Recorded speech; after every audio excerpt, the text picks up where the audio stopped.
Entonces nos encontramos aquí en la casa de don Raúl Carrancá, un penalista extraordinario, una de las leyendas vivas, ¿no?, de nuestro derecho penal en esta bella ciudad de Cuernavaca. Quiero agradecerle especialmente al maestro, bueno, que nos haya recibido tan hospitalariamente en esta casa, que nos haya en esta casa biblioteca, ¿no?, en esta casa tan linda. Hace 3 semanas el maestro Carrancá sufrió una pequeña operación. Así es. Está convaleciente, ¿no?, de esa operación, pero nos ha querido recibir en su casa, no ha querido perder la oportunidad de que hagamos esta entrevista. Eso explica que lleve su sombrero, ha querido, bueno, pues aparecer con su sombrero, que le da un cierto aire de, no sé, pues a Gardel, parece que vamos a cantar.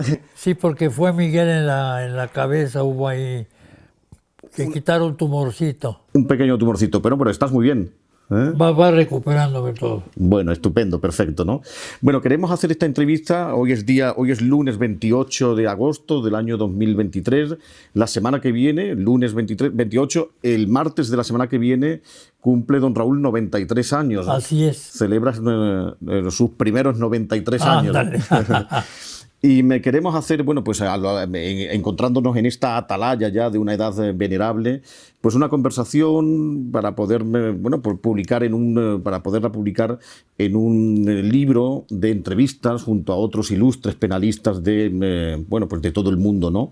No podía faltar aquí el nombre de don Raúl Carrancá, cuyo nombre es glorioso, ¿no?, en el penalismo. Gracias. A mí me gustaría que empezáramos un poco por, bueno, los orígenes, ¿no? Tú te formaste, don Raúl, bueno, don Raúl se formó en una casa de intelectuales, ¿no? Así es. Mi padre era uno de los discípulos más destacados de don Luis Jiménez de Azúa, y las conversaciones siempre giraban alrededor del derecho.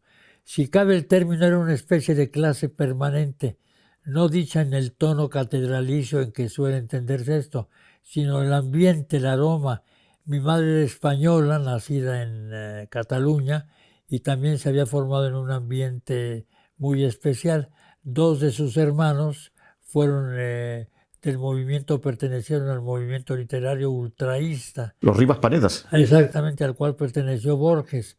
Entonces las charlas en su casa estaban inscritas o formaban parte del mismo aroma intelectual, moral, espiritual, de tal suerte que este fue el medio en el que crecí. Por ejemplo, yo fui hijo único, no tuve hermanos, y cuando venían los conferenciantes de España, sobre todo después de la catástrofe de la Guerra Civil, a dar conferencias a México, me llevaban a los 8 años, 9 años, 10 años, y aunque al comienzo no entendía o entendía yo nada, la cuestión está en que lentamente fue aquello penetrando como por ósmosis moral, espiritual, si cabe el término.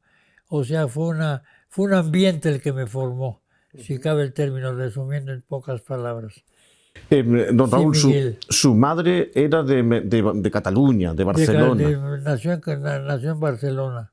¿Y su padre era mexicano? Mi padre nació en la ciudad de Campeche, en el sureste mexicano, pero nació por circunstancias de la familia, porque en realidad toda su familia era de Mérida, de Yucatán, porque el padre de mi padre era Carrancá y Busquets, nada más que se le hizo mucho la T, era Carrancat con T y Busquets, y se le hizo chocante tanta T, y al Carrancá le quitó la T, pero en un origen era Carrancá.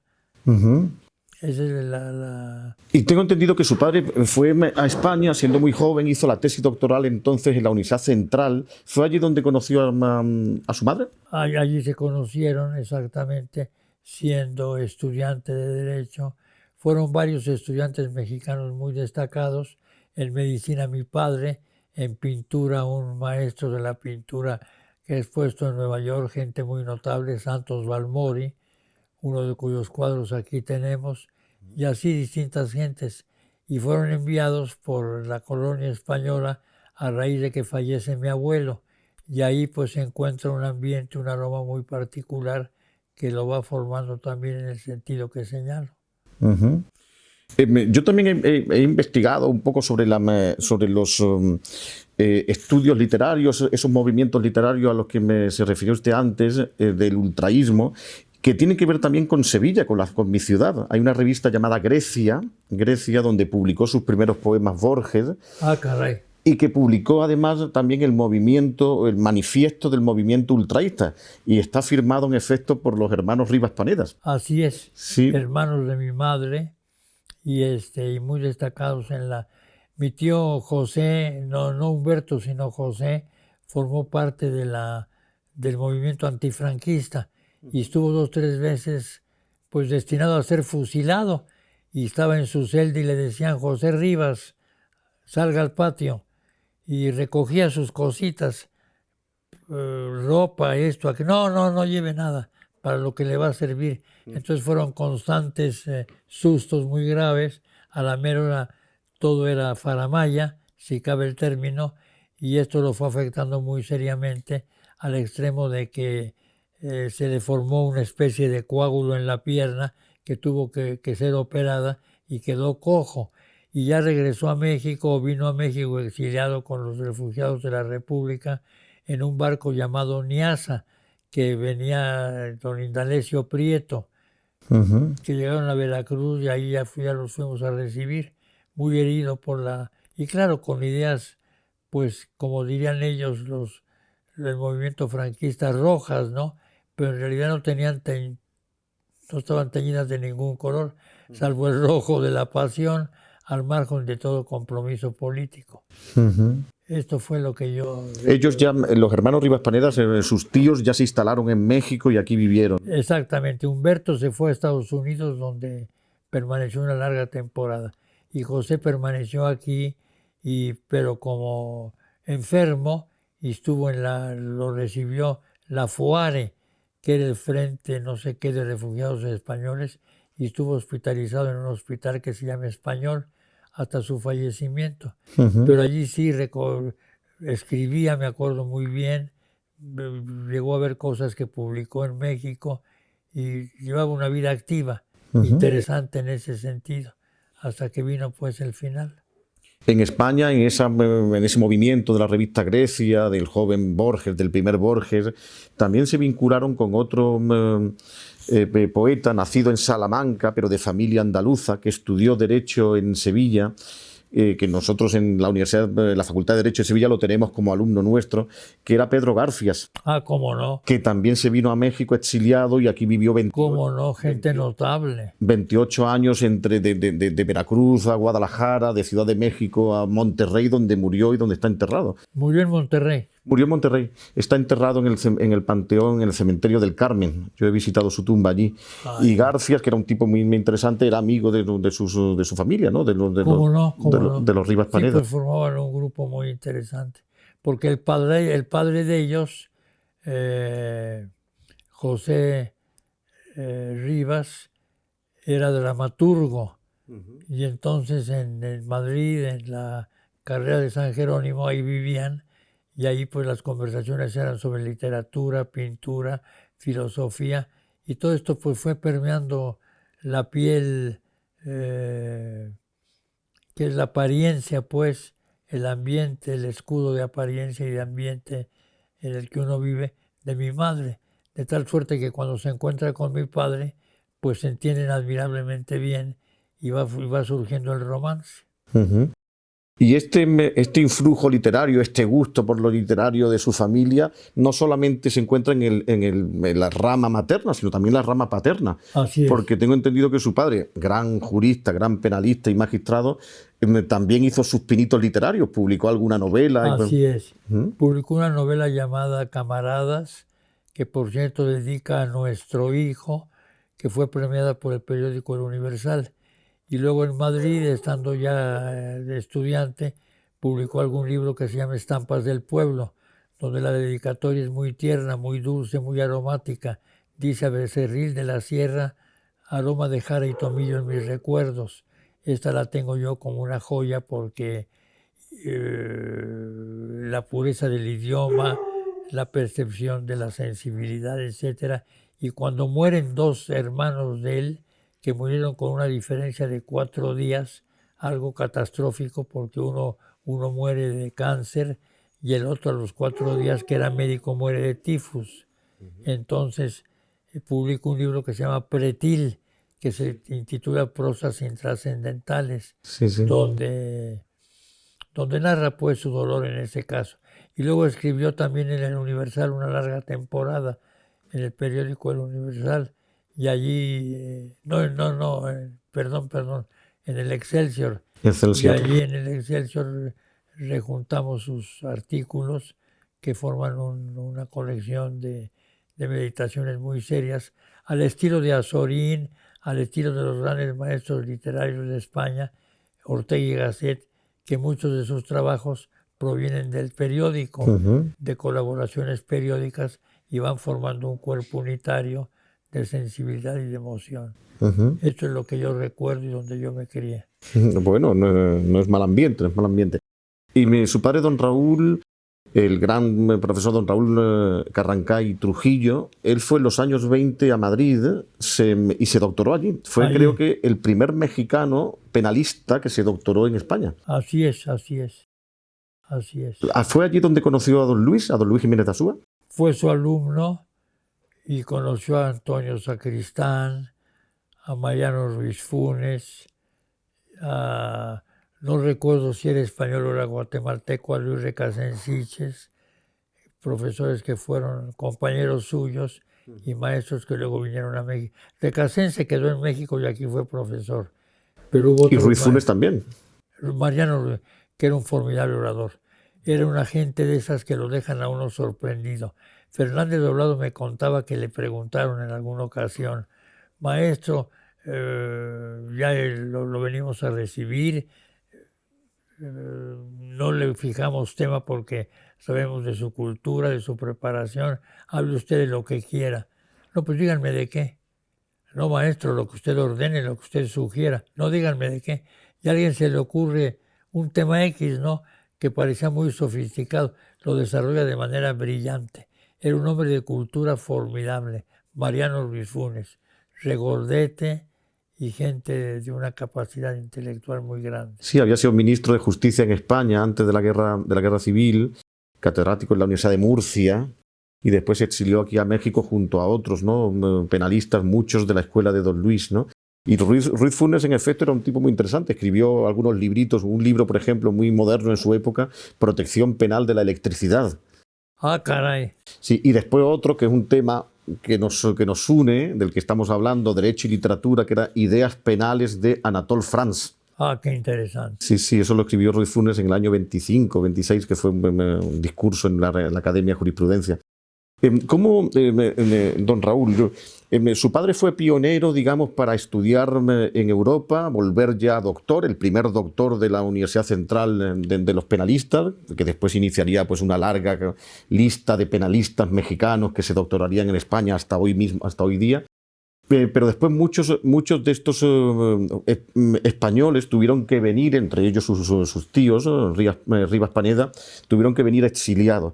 ¿Cómo influyó el exilio aquí en México? ¿Cómo fueron recibidos los exiliados aquí y cómo influyó eso en la docencia y en la universidad? Yo creo que de manera positiva la universidad se nutrió de estas gentes en distintas áreas del conocimiento: medicina, derecho, filosofía, por ejemplo, José Gaos, ¿no?, por citar uno entre tantos. Se nutrió muchísimo del exilio español desde el punto de vista intelectual y moral, ni hablar de la Facultad de Derecho. También estuvo Pedroso, el maestro Pedroso, que nos dio en la facultad, si la memoria no me falla, Derecho Internacional Público. Y entonces formaba una generación llena de entusiasmo juvenil en ese momento, y que ahora, con el transcurso del tiempo, ha perdido el eje, la noción de edad para volverse universal. Pero fue en la Facultad de Derecho, uno de los grandes directores que tuvimos, se me va el nombre en estos momentos, dedica un salón a los exiliados españoles por la huella que dejaron. En efecto, hay un salón en la Facultad de Derecho de la UNAM, en la imponente sede de la Facultad de Derecho de la UNAM. Hay un salón dedicado a los exiliados españoles. Ahí hay nombres gloriosos: don Luis Jiménez de Azúa, Victoria Kent, Mariano Ruiz Funes. Mariano Jiménez Huerta.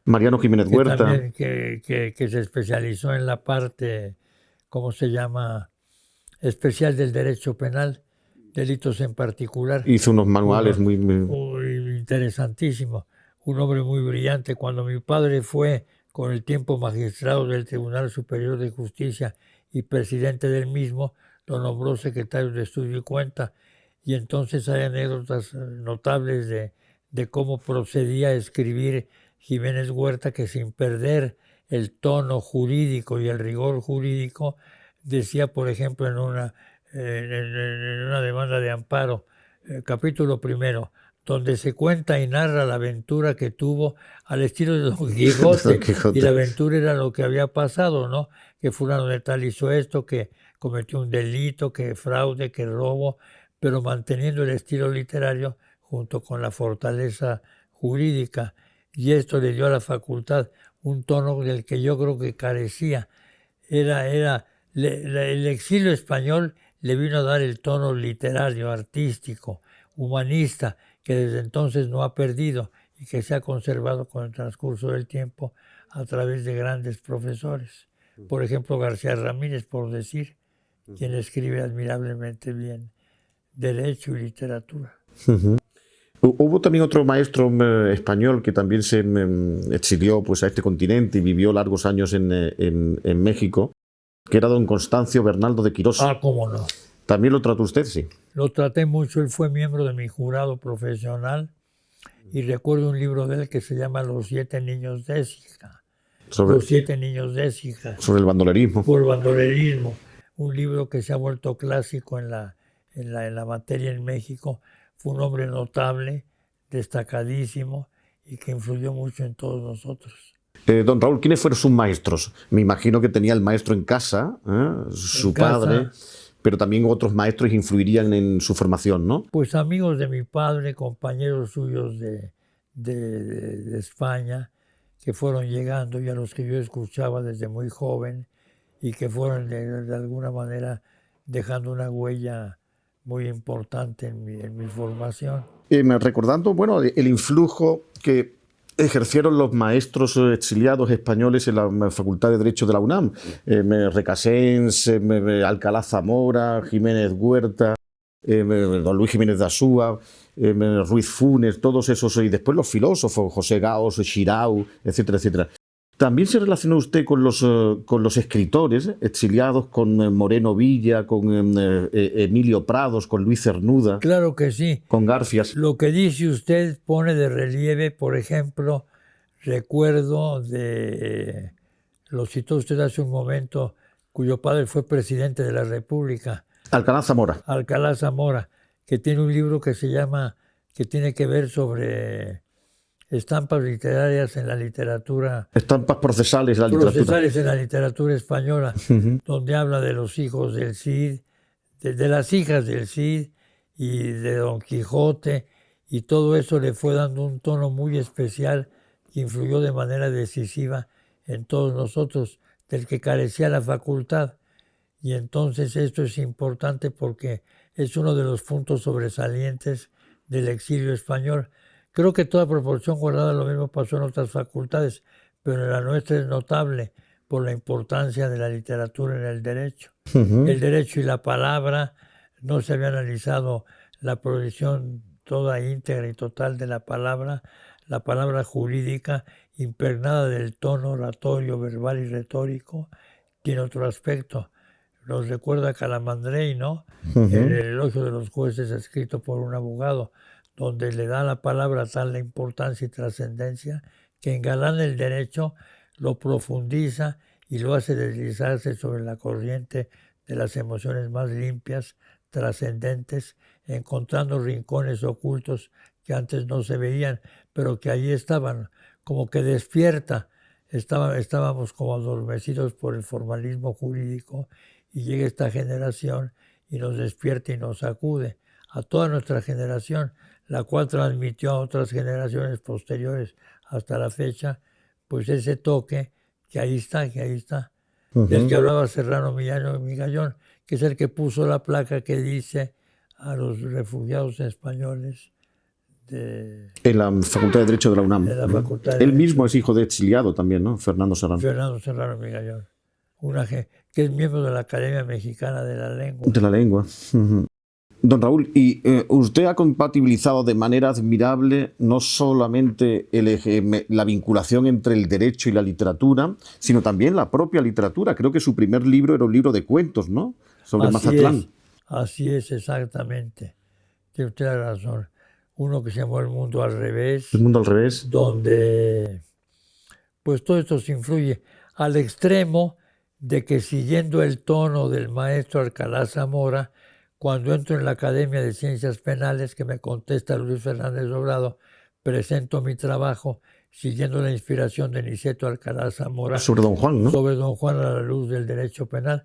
Se me ocurre, bueno, Don Juan, vamos a analizar los distintos tipos, violación, atentados al pudor, etcétera, pero a la luz del derecho penal y de lo que aporta la literatura especializada en la materia, combinándolo con la rama del derecho. Todo esto va enriqueciendo mucho, ¿verdad? Obviamente. Sí, y después yo tengo uno de mis orgullos dentro de mi bibliografía, es una publicación con usted sobre Cervantes, Guay, Lazorín, 5 estudios de Derecho y Literatura. Ah, claro. ¿Recuerdas? Que hicimos bajo la inspiración de usted. Sí.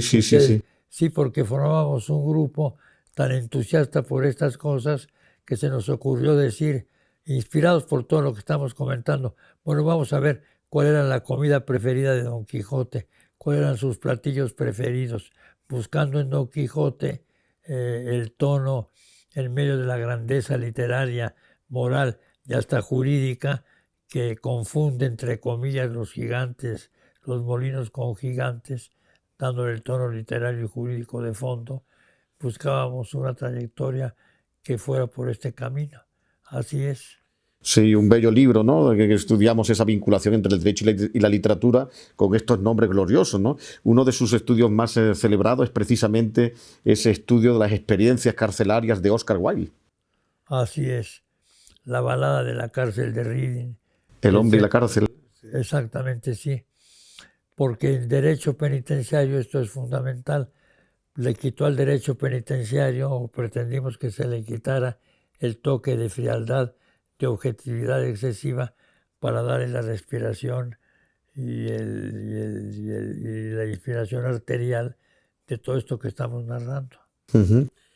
Dentro de las obras que le han interesado, de los temas que le han interesado a usted, don Raúl, está evidentemente, del derecho y la literatura, con algunos trabajos muy importantes, algunos de estos a los que me he referido, sobre Oscar Wilde, sobre Cervantes, también un libro general, El derecho y la palabra, Ius semper loquitur.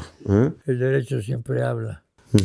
Ese es un libro publicado aquí por la editorial Porrúa, que me resalta, bueno, de manera muy precisa, muy profunda, la vinculación de la palabra con la palabra jurídica, ¿no? Con el concepto jurídico. Esto es porque eso no se le había dado la debida importancia, y se le da hasta que vamos percibiéndolo a través de toda esta herencia intelectual y moral de la que le vengo hablando. Porque el derecho, en el fondo, pues usted lo sabe mejor que nadie, es palabra, ¿no? Pero la palabra engalanada por el pensamiento, por el rigor jurídico y por la belleza de la forma, que va revelando poco a poco la entraña del derecho y de la filosofía del derecho, de la norma. Don Raúl, también otro ámbito en el que usted fue pionero fue el estudio del derecho penitenciario. Tiene usted un libro llamado, creo que recordar, El drama penal. Así es. El drama penal sobre este ámbito penitenciario, ¿no? Así es, sí, y la inspiración literaria, ahí sí cabe el término, vino en que al final escribo, terminado la parte, digamos, seca, rígida del derecho penitenciario, se me va el nombre de la obra, caray. Al inicio del libro, no sé si se refiere usted a eso, al inicio del libro hay una cita de Camilo José Cela. Sí, pero yo escribo algo que se me va, miren nada más la memoria que traidora. Escribo algo que abre las puertas al llamado al llamado teatro penitenciario, donde el recluso va narrando las razones de por qué cometió el delito, etcétera, y formamos el llamado teatro penitenciario. Sí, sí, sí. Que se representaron Así es, alguna obra de teatro escrita por usted se representó en centros penitenciarios. así es, pero se me ve, mire nada más la memoria, qué barbaridad. Es que no me acuerdo yo cuál era el nombre tampoco, Producto de lo, pues de lo que me ha pasado. Se me van las ideas, pero creo que el fondo de lo mismo queda presente. Sí, sí, sí, sí, sí. Al inicio de ese libro hay un pasaje, me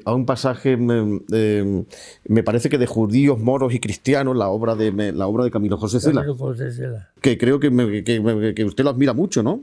Enormemente, es un hombre notable por su... De jurista no tenía absolutamente nada que sepa yo, pero sí era un hombre con una pluma notable y un talento literario increíble, y nos llevó a su mundo pues todo lo que venimos contando. Bueno, no queremos fatigar al maestro, ya me hemos dicho al principio de esta conversación tan grata, que me tuvo pues hace 3 semanas una operación, está muy reciente, y no queremos fatigarle, querido maestro. Yo lo conozco hace muchos años. La primera vez que vine a México tuve el gusto, el honor, el placer de venir a esta casa. Después he venido a muchos cumpleaños, cada 5 de septiembre, en esta vivienda. Me acuerdo de una fiesta muy grande con motivo del 85 y con motivo del 90. El martes que viene será el 93.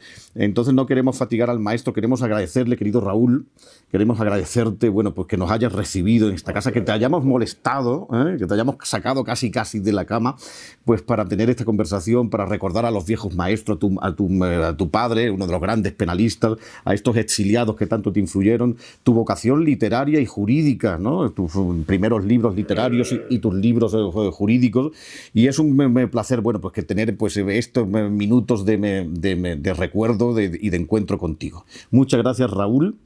Te deseamos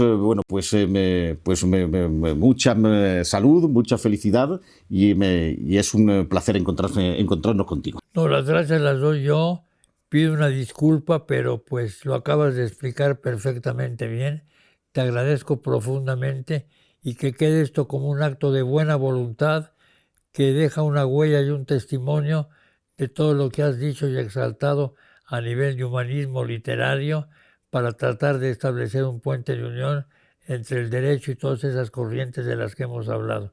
El agradecido soy yo y pido una disculpa, pero pues son cosas que no puede uno evitar, pero de cualquier manera no quise decirte ni o no cuando me solicitaste, para mí un honor esta entrevista. Sentí pudor al decir no y dije no, pues yo me arriesgo con todas las consecuencias que estamos señalando, pero al final de cuentas creo que es lo que cuenta y vale.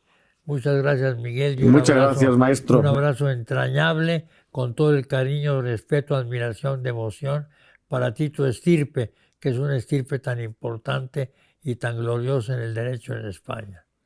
Muchas gracias, maestro. En Sevilla y en los países de lengua española. Muchas gracias, maestro. Un placer. Un placer.